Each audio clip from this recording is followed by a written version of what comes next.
My name is Gwen Northrup of Themes Unlimited, and I'm going to build a room setting for you in using large piece furniture. I'm just going to cover off a few inspirations that I went through and found in magazines to try and pull my window together. So I was thinking I wanted to do a tea setting, a quiet, tranquil room environment, tea, read, all to yourself. So I thought, you know, some lovely little furniture. I felt it should be feminine, and why not capitalize off of Mother's Day? So Gwen, do you go through magazines a lot to try to find not only what the trend is, but also to gain some inspiration and ideas? Exactly. Really more the trend and what's new, like in China or furniture or drapery. And right now, you know, tea is very popular, so. Okay. Basically, that's where I started from, because tea was hot. Right. Great. So I basically cut out a tea setting, floral arrangement. I saw a great shelving system that had pattern in the back. Thought, okay, cool. So there's my elements, a chair and... so it's okay to steal other people's ideas? Sure. I never said I was Picasso, right? So no. Reinterpret it and use it as inspiration and influence. Perfect. So like with the bookcase, it gave you ideas of how to upgrade the bookcase. And because I wanted to make it a feminine room setting, I thought I'll keep it really soft tone, but bring in some pattern and color. So I had my green drape backdrop, and I love pink and green together. I think they're complementary colors. So I just thought, let's just bring you back with this. I got this at Loomis and Tolles.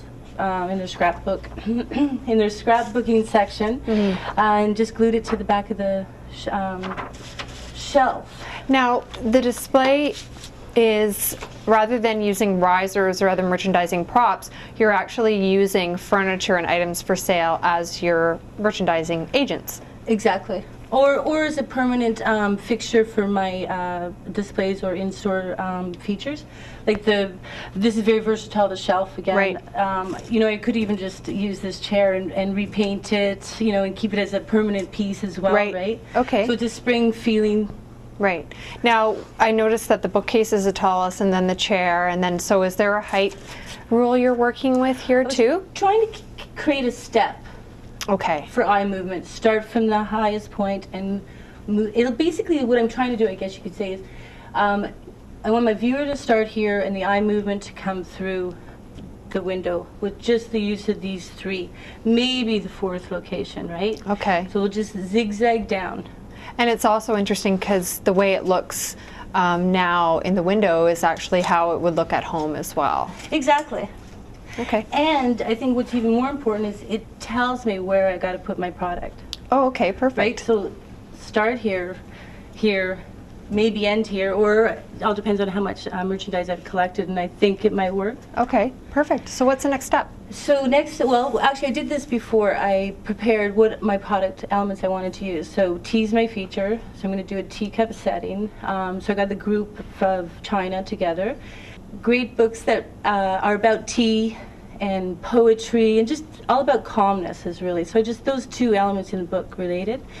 And candles. Oh, great. So next step would be to go, I believe, start in the back. So I'm going to start there. If you noticed, Erica, it's a lot of neutral here, but with a hit of white. Right. So I chose white China settings and just to use in the neutral areas. So you're going to be using the white throughout to repeat it as a color? Yeah, as a highlight against the neutral though. Okay. And then I might pop something else out on the white chair. Okay. So hopefully they'll just balance through color and tone. Now I did say tea, but because it's a collection and it's nice white, soft, feminine lines, I thought I'll just put the set in anyways. Right.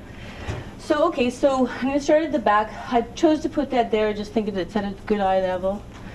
So I have different tea cups. And I'm just going to place just a little, not a lot. Do a little bit of stacking. Bringing my eye down. Okay, great. I have the traditional size teacup, so I think I'll add it there. I know this isn't a teacup, but it's just a scale down of the larger teacup, right? So it's repetition, it mirrors the shape. Absolutely, perfect. Okay. And the other thing, they say traditionally, especially with China, that you should put your handle on your right side. Right. So when you do that, you should do it continuously. Okay. If you don't do it, you know, I like it this way too. But another reason they say that is most people relate to a cup that way. Most people are right-handed, so show it to them in the way that they would normally see it, right? No offense to the left-handed person, yes. though, right? Yeah. So, okay, so again, I just did a bit of collection of product, and so I don't want to just concentrate here. So let's move the rest out. And we are sitting here and having tea, so I'll do a teacup setting. Different shape. Mm-hmm. And that's another thing, form and shape. You know, these are nice curves, but now we've got a rectangular linear element. Yeah. And also if you put a circle shape on the stool there, it might kind of get lost where your oblong shape stands out. Right. Yeah. And it still would work if I did put that. It re-emphasizes that silhouette, if you will, right? So my white's coming through. Now, it's a large chair. I grabbed a great bunch of pillows. They come in a pack of 12. And because it is so large, why don't I just put the whole set there? Oh, great. And they have all kinds of great sayings on them. And again, I was trying to capitalize off the Mother's Day thing, so soft colors. We'll just use this to hide, to elevate, I should say, not hide. And just build. And this is kind of where we start making the eye go through the display. So I really want to just pull all the pillows up here. So is it height that makes the eye go through display, or is it also color, or? Line, imaginary line, right? So I'm going to hopefully create a line. For me, height is very important. Even this drape is the first real height, right? So everything allows me to go forward. And that's depth too, right? Okay. I'm trying to make sure I have them all kind of up. And actually, now that you say that, that is an important element to pick out. It's not only the different height, it's the depth in the display. It's, you know, height could be from here to here, but you're building outwards. Exactly. With the height. Yeah. Okay, good. And I'm not trying to fill every spot. Okay. Right? So, okay, it's looking kind of tame, but I still have a bit more product. As I said, I picked China, a bit of upholstery, and books. So just a few product elements. So why don't I try and put in some books?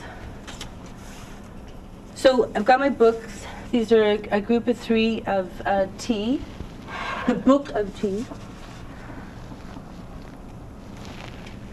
So just visually, I'm trying to drag your eye, in this location anyways, through here.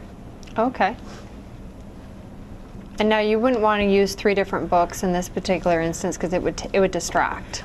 Maybe an interior feature, because then you can have more variety. Mm-hmm. But for something that's in a non-interactive window that's still non-touchable, just repetition is kind of nice, clean.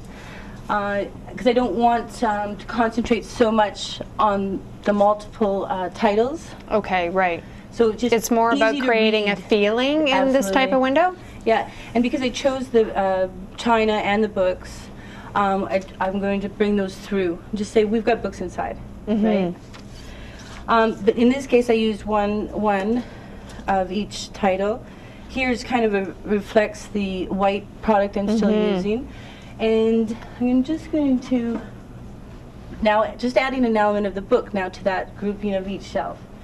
Now here, this really was another inspiration behind the window, all about tea, right? So this is recipes and table settings.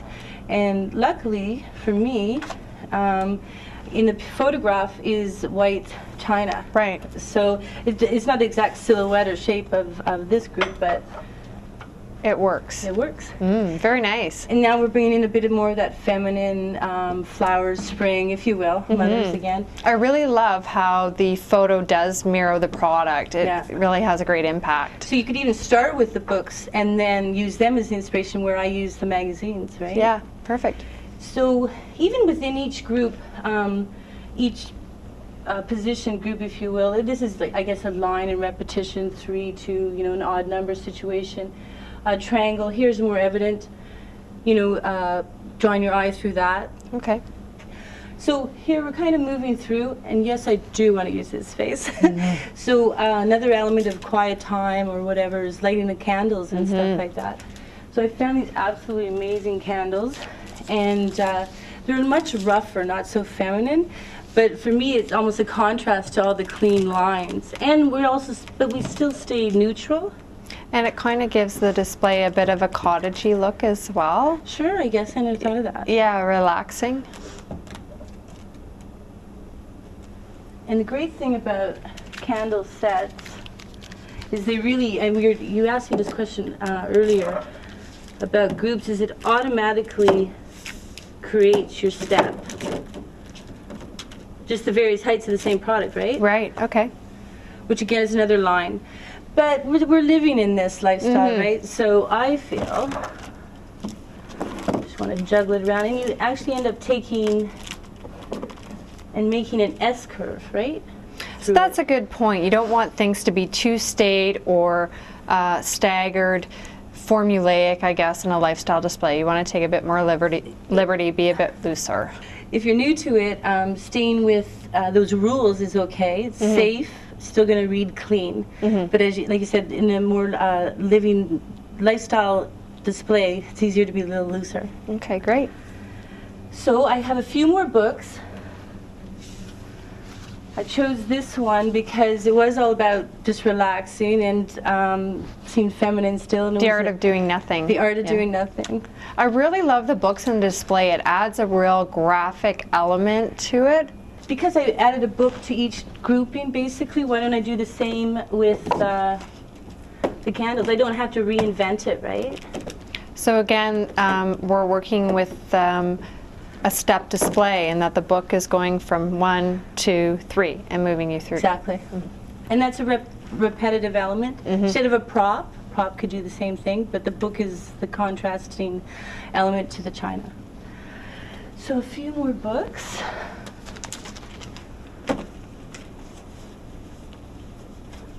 Makes another strong, just sets another tone, right? So hopefully we're moving nicely through it, but it stops as we look at it. I think we need a little more spring in there, a little more freshness, if you will. So I'm going to add some flowers.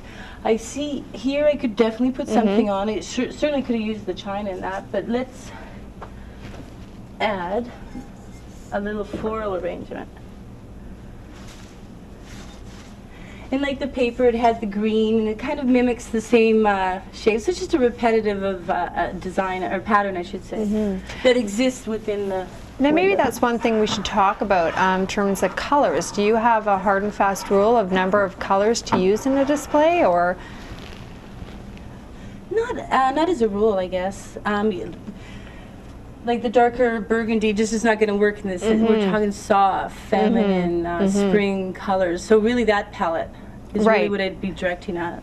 But I guess in terms of number of primary colors to use in a display, here you have limited to your green, your pink, and then the white and the naturals really act as more of a neutral. Which I'm hoping will pop out all those colors. Right, okay. So even a bouquet of that palette, like you said, maybe a pastel palette, or summer, much hotter palette, right? So nice, still coming through, but it just doesn't have a punch, like just to stop. I mean, only, if I have time to look, sure. So I really want to pop it. And why don't I just cut a bunch of fresh flowers and be Martha Stewart for the moment. Just color, right? Just pop it. And make it your focal point. You could put it in the center, but it really takes you right there and you lose everything else. So I thought just putting it, and it's got a sense of fullness to the side. Say if you're at a street level or whatever, that might be the first thing you see, and that stops you, and then hopefully I've created the eye movement to go through the display. So in this case, in this display, this is your focal point. So in speaking of focal points, there's really no particular place where it should be. I mean, it doesn't always have to be front and center at the back of the window? Right. Okay. Traditionally, I mean, that's an easy design element to do, but let's break rules once in a while, right? So I guess that's an interesting point to vary your window displays each time where your focal point is, because it'll stop your customers and make them think, okay, what's new here? Yeah, because we were just talking about color, right? And the soft palette. Well, I just broke that rule by putting something loud and vibrant, but it's still feminine. It's still, you know, they all relate. It's still interior, etc. So you might want to pop off ahead and just, you know, bring that through. Repeat it. Just simple. You don't have to go nuts and do it everywhere. Just a little thing like that. So I pretty much have everything that I picked for product. I still have a lot more elements about tea and stuff like that, but I felt they didn't relate in color, as we talked about, and I didn't really need to force anything else into this display. So you edited it? Edited. Okay. So don't cram everything you have related to your theme. Okay. Yeah, because it'll keep you stock in the store, right? And it's saying we have books, we have tea settings, we have fresh flowers. Come in and explore. Remember, when it comes to product displays and merchandising, successfully engaging the customer is the key to effective selling. A great visual display gets them excited and involved with the product, provides a context in which they can view and interact with it, and may even answer some of their questions about it.